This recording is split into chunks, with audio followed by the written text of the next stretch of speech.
Welcome to Arif uncensored, जहां होती हैं करियर की असली बातें। नो फेक मोटिवेशन, नो बकवास, सिर्फ रियल सक्सेस और रियल स्ट्रगल्स की कहानियां।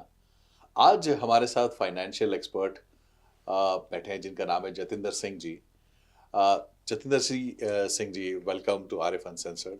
थैंक यू और भाई। एक स्टेप बैक लेते हैं। जी। थोड़ा सा आप इस इंडस्ट्री में कैसे आए, क्या एक्सपर्टीज रही आपकी, क्या एक्सपीरियंस रहा आपका, आप क्यों, आप कोई पैसे का मोटिवेशन था या जी। आपको कोई पैशन था इस इंडस्ट्री में आने का? जी, सबसे पहले तो बात करते हैं जी कि बैकग्राउंड क्या है। जी। बैकग्राउंड सर जी डिफरेंट फील्ड्स की है, जो जी। कि कभी बंदे ने सोचा नहीं होता ना। जब आप घर से बाहर निकलते हैं तो आपको सारा कुछ करना पड़ता है। सही बात राइट। है।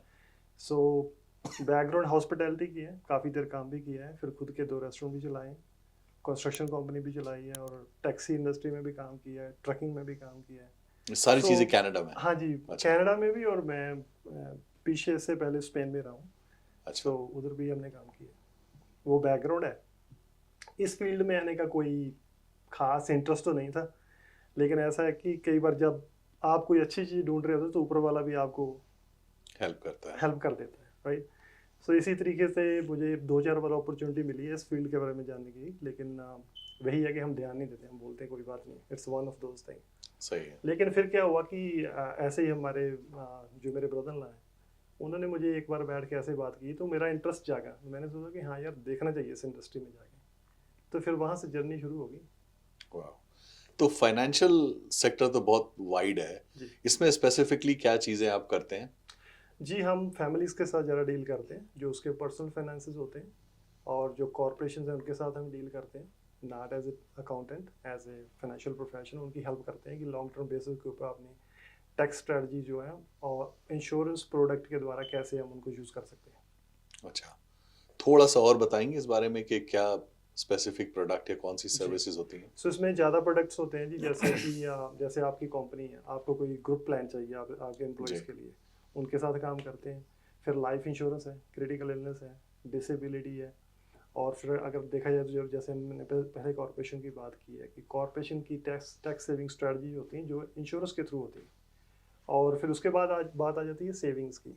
सेविंग में क्या आ जाता है कि जैसे बच्चों की एजुकेशन की बात कर लें, हम अपने बुढ़ापे की पेंशन की बात कर लें, जिसको हम RRS भी बोलते हैं। किसी का बच्चा कोई डिसेबल है, उसके जो बेनिफिट है जिसको RDS भी बोल देते हैं इधर कनाडा में। और टैक्स फ्री सेविंग हो गया। घर लेने के लिए हमें FSH चाहिए, फर्स्ट होम सेविंग्स अकाउंट। सो इन सभी चीज़ों के साथ हम डील करते हैं, जो कि मोस्टली फैमिली के साथ रिलेटेड होती है। ओके। जी। ओके। इस इंडस्ट्री में कोई न्यू कमर या जो लोग नए हैं वो आना चाहते हैं या एक्सप्लोर करना चाहते हैं, तो कोई थोड़ा सा उनको एक इंसाइट देंगे कि इसके लिए क्या रिक्वायरमेंट है जी। एजुकेशनली, या कोई उनको प्रिपरेशन करनी पड़ती है या बैकग्राउंड कुछ इस इंडस्ट्री का चाहिए? जी, ऐसा कोई कुछ नहीं है कि आपको बैकग्राउंड चाहिए। हम्म। ठीक है जी। क्योंकि इस इंडस्ट्री में आने के लिए अगर आपने 12th ग्रेड की है सो दैट्स गुड इनफ। उसके बाद जो एग्जामिनेशन होती है वो 4 एग्ज़ाम होते हैं। ओके। तो जिसको जो कंप्लीट पैकेज है उसको हम harmonize life license qualification program बोल देते हैं। ओके। हाँ जी, बस हम जब वो कर लेते हैं तो उससे क्या है कि आप अपना कैरियर शुरू कर देते हैं। लेकिन इस इंडस्ट्री में बात ये नहीं है कि आपने लाइसेंस लिया है, मेन जो कंसर्न वो है लोगों का कि इस बिजनेस को आगे कैसे लेके जाना है। ओके। क्योंकि हर एक की माइंडसेट किस चीज़ की है, सेल की। अगर आप सेल माइंडसेट से इस बिजनेस में आ रहे हो तो फिर आप ज़्यादा देर के लिए लास्ट नहीं करोगे। अच्छा। उसका रीज़न ये है कि आप सेल के पीछे भाग रहे हो। सो जो हमारा मेन कॉन्सेप्ट ये है कि हम सेल के पीछे कम भागते हैं, हम फैमिली को एजुकेट करने में ज़्यादा विश्वास रखते हैं। तो हर इंडस्ट्री में सेल्स होते हैं, टारगेट होती हैं, जी। प्रोजेक्शंस होती हैं। तो आप अपनी कंपनी में या आपकी कंपनी टॉप डाउन, ऐसा कुछ आप लोगों के नहीं होते हैं? जी, हमारा ऐसा कोई टारगेट नहीं होता। अच्छा। लेकिन अक्सर मैंने देखा है इस इंडस्ट्री में कि जो एक एजेंट काम कर रहा है किसी कंपनी में, मैं किसी का नाम नहीं लेना चाहूँगा, उसको क्या है कि एक टारगेट होता है। कुछ लोग ऐसे काम कर रहे हैं कि अगर वो टारगेट नहीं मीट करते हैं तो फिर उनको कोई और अपॉर्चुनिटी ढूंढनी पड़ती है within the same industry. जी। और कुछ कंपनीज ऐसे भी काम करती हैं कि आपको कुछ प्रोडक्ट की एक्सेस ही नहीं होती जब आप एक सर्टन वॉल्यूम तक नहीं जाते। हमारे ऐसा कुछ नहीं है, और कोई आपका कोटा नहीं होता कि आपने इतना देना है। आप अपनी मर्जी से काम कर रहे हैं, फ्री आप, I mean you are free to go. तो एक टिपिकल डे कैसा होता है, स्टार्ट टू एंड अप्रोक्सीमेटली, कि सुबह उठ के आप क्या चीज़ से स्टार्ट करते हैं? आप जी। आपका शेड्यूल कैसे, यानी डे डिवाइड कैसे होता है? भाई आप इस बिजनेस में ऐसा है कि जैसे आप जॉब पे जाते हैं, कोई आपको टास्क देता जी। है ना, तो जी। आप वो पूरा काम करते हैं। इस बिजनेस में क्या है कि सेम चीज़ ही है, लेकिन इसमें सेल्फ अकाउंटेबिलिटी है। आपने खुद की अकाउंटेबिलिटी रखनी है। जैसे मुझे कल का पता है कि मैंने क्या करना है, और मुझे मंडे तक का पता है मैंने क्या करना है। सो आपका एक प्रॉपर जो स्केड्यूल चाहिए जिसके ऊपर आप काम करते हैं। तो हमारा डेली जो काम है, पहला काम तो ये है जी, जो आपका जो बिजनेस आपका जो चल रहा है, जो आपने सबमिट किया है बिजनेस, जहाँ जो आपका बिजनेस प्रोसेस में चल रहा है, जहाँ जो आपके एग्जिस्टिंग क्लाइंट है, एक तो आपने उसकी जो बुक ऑफ बिजनेस होती है उसको आपने मेंटेन करना होता है। दूसरा क्या होता है कि हमारा ज़्यादा काम का है, हमारा काम घर घर पे बैठने का नहीं है, ना ही ज़्यादा ऑफिस बैठने का काम। हमारा काम ये है कि हमने कितनी फैमिलीज को बैठ के एजुकेट किया है। ओके। हाँ जी। अब जो भी इस इंडस्ट्री में आना चाहते हैं, जी। आ, वो, एक तो आपने बताया कि उनको एक ओवर द टाइम एक्सपीरियंस हो जाएगा जी। उन्हें, as far as I understand के उनको, आई थिंक एक टॉकिंग स्किल्स या कुछ जी। ये स्किल्स होने चाहिए, नेटवर्किंग थोड़ा होना चाहिए कि जी। जिससे वो लोगों के साथ कनेक्शन बना सके। लेकिन इसके साथ साथ उनके एंड पे वो कितनी मतलब इनकम इससे एक्सपेक्ट कर सकते हैं, या इसका कोई कमीशन स्ट्रक्चर या जी कुछ? बिल्कुल। ये भाई इसमें ऐसा है, बड़ा सिंपल। जैसे हमने पहले भी सेल वर्सेस एजुकेशन की बात की है। जी। अगर आप सेल्स माइंडसेट लेके आ रहे हैं तो उसकी ऊपर उसकी एक लिमिट है। जैसे जॉब में एक लिमिट है, आप सर्टन लिमिट तक जाते हैं, उसके बाद ग्लास सीलिंग आ जाती है। सो उसमें क्या है कि $1,00,000 जो है as a sales person $1.5 lakh आप बना सकते हैं, कोई इतना वो नहीं है। लेकिन अगर आपने बड़े लेवल पे जाना है, जैसे $250,000, $500,000, मिलियन, $2 मिलियन या $10 मिलियन की आप बात करना चाहते हैं, तो उसके लिए फिर क्या है कि आपको सेल से फोकस उठा के आपको क्या है कि फैमिलीज की जो एजुकेशन उसके ऊपर फोकस करना पड़ेगा, और लीडरशिप डेवलपमेंट करनी पड़ेगी आपके अंदर। अगर हम ओके। लीडरशिप स्किल्स को अडॉप्ट नहीं करते हैं, लेकिन हम सेल के ऊपर फोकस करते हैं, तो फिर हम इसमें ज़्यादा ग्रोथ नहीं कर पाएंगे।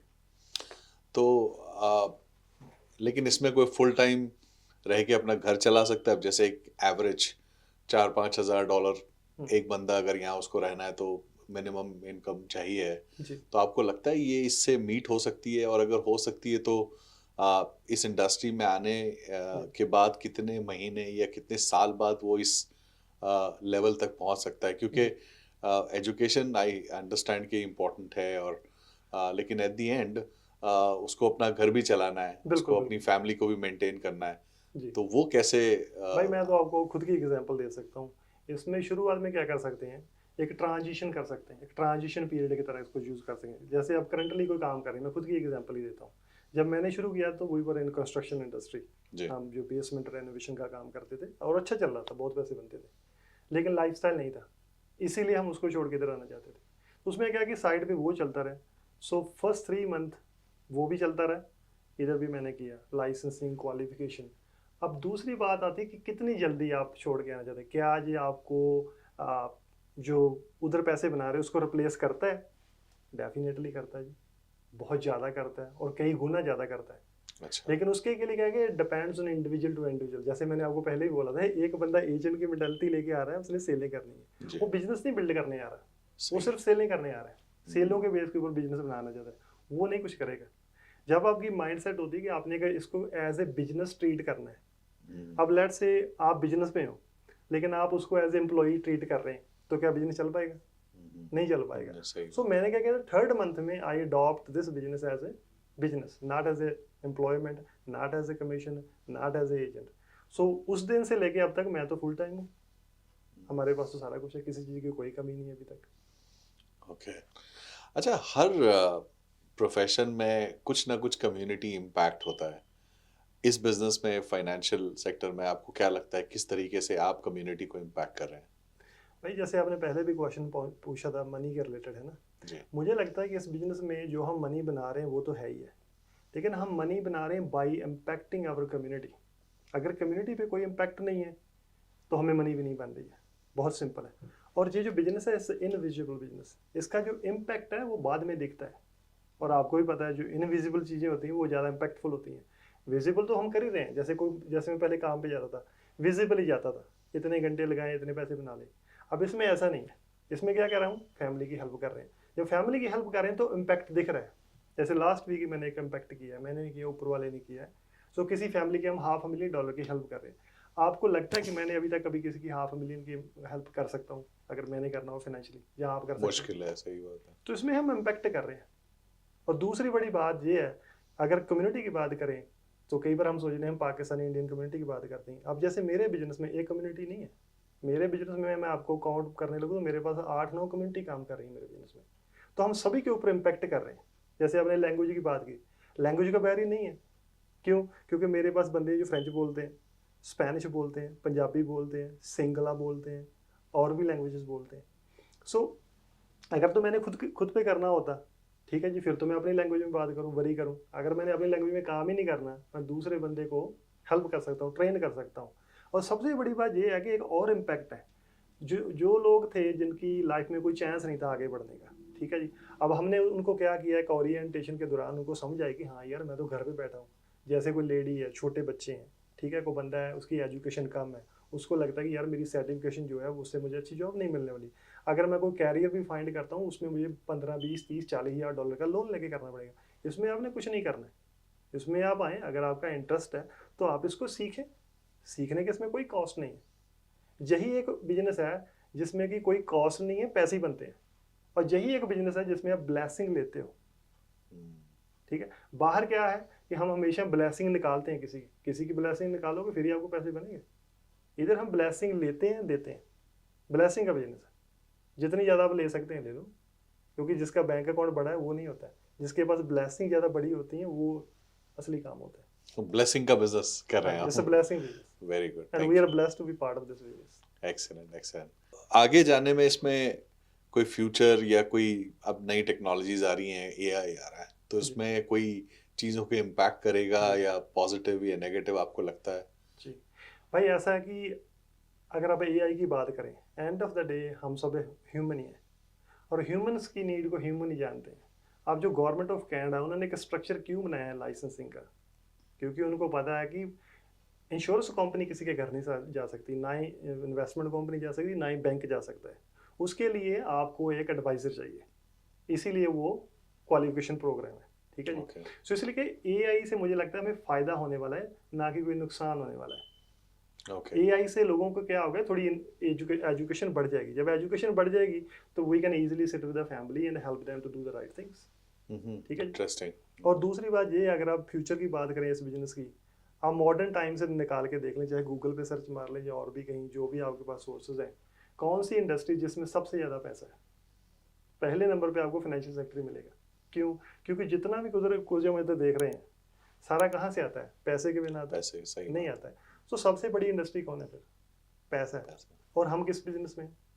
फाइनेंशियल इंडस्ट्री में। एग्जैक्टली। इसलिए सबसे ज़्यादा पैसा जो फाइनेंशियल सेक्टर में है, और इसका जो फ्यूचर है वो बहुत ब्रिलियंट है। क्योंकि बहुत सी कंपनीज, मैं किसी के बारे में कोई गारंटी नहीं दे सकता, लेकिन जो हम कर रहे हैं, हम जनरेशनल बिजनेस बिल्ड कर रहे हैं।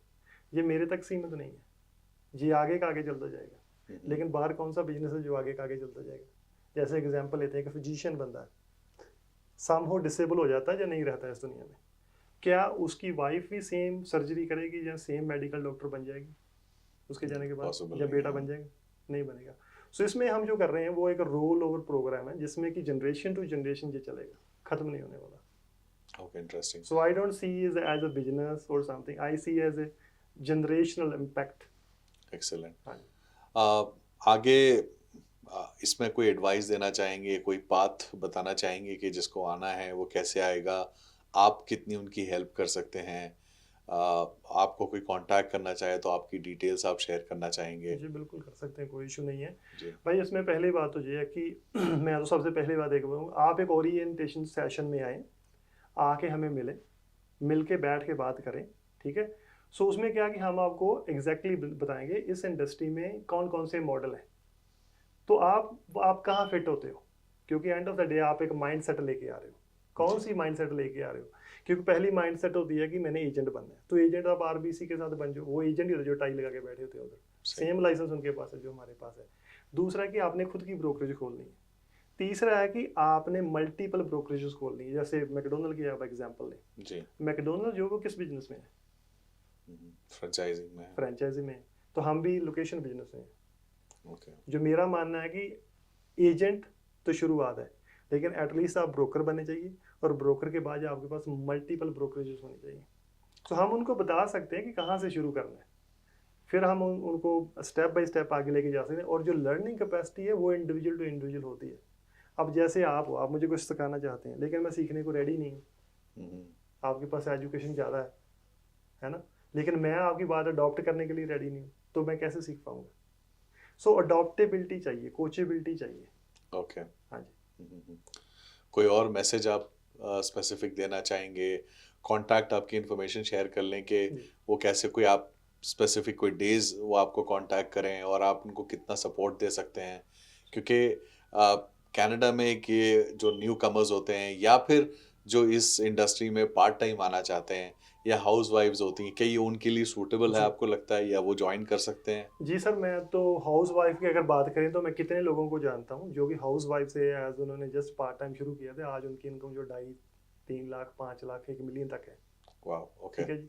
और मैं काफ़ी इंडिविजुअल को जानता हूँ जिन्होंने सिर्फ इनको एज ए पार्ट टाइम शुरू किया था। ठीक है। और दूसरी बात आती है, अगर एडवाइस की बात करूँ, भाई एंड ऑफ द डे एक चीज़ हमें समझ जानी चाहिए कि हम इन कंट्रियों में क्यों आए हैं। पैसे बनाने के लिए, अच्छी जी। लाइफस्टाइल के लिए आए हैं। जी। लेकिन आपको क्या लगता है कितने लोगों को आप देखते हैं कि अच्छा लाइफस्टाइल है और उनको पूरा सेटिस्फाइड है अपनी लाइफ में? नहीं है, राइट? कम है। जी। कि उसका रीज़न यही है कि जो मेजर जो चीज़ वो हमें समझ नहीं, हम पैसे के पीछे भाग रहे हैं, लेकिन जो पैसे की गेम है हम उसको समझ नहीं रहे हैं। ठीक है। सो इसलिए क्या है कि इस चीज़ की कभी कमी नहीं होने वाली। एजुकेशन की हमेशा ही डिमांड बनी रहनी है, क्योंकि मोस्टली लोगों को पता ही नहीं है। किसी को भी आप पूछ लो कि भाई आपकी जो इन्वेस्टमेंट की स्टेटमेंट आई है क्या है उसमें लिखा है, उनको पता ही नहीं है कुछ।